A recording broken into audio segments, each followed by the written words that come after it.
November 1989, Geoffrey Harwood was outside of a small town named Belcoo, near a crossing between the north and south of Ireland, waiting for a car carrying the 2 members of the Provisional IRA responsible for killing 11 Marine musicians at the Deal Army Barracks in Kent. They were warily taking the circuitous route favoured by Irish terrorists returning from atrocities to the relative safety of Belfast. In those days, Geoffrey was in the same role I had been in, on the spy, and operating on his own.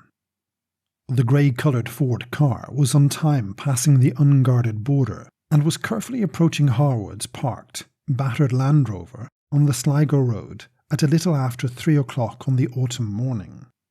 Geoffrey was 300 yards away further on from his Land Rover, well hidden in a shallow trench he had prepared behind the stone pillar of a gateway leading into a field used by grazing cattle. When the car was almost on top of him, he powerfully threw a newly designed tyre shredder across the carriageway, causing all 4 tyres of the Ford to burst and the car to slam heavily into the ditch 20 yards on.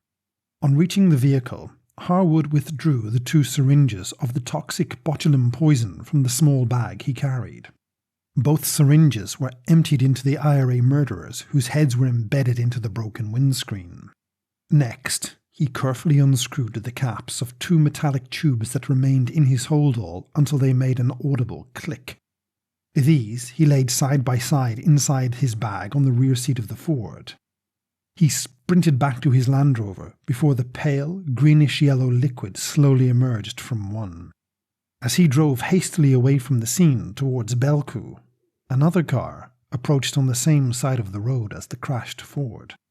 The colourless gas from his second phial mixed with the coloured liquid at the precise time that extra car stopped beside the crashed Ford. There was nothing left of either vehicle, and nothing recognisable left of the bodies inside the Ford. But parts of the 2 bodies from the other car were identifiable. One was a woman of 24 years, and the other a child of 5.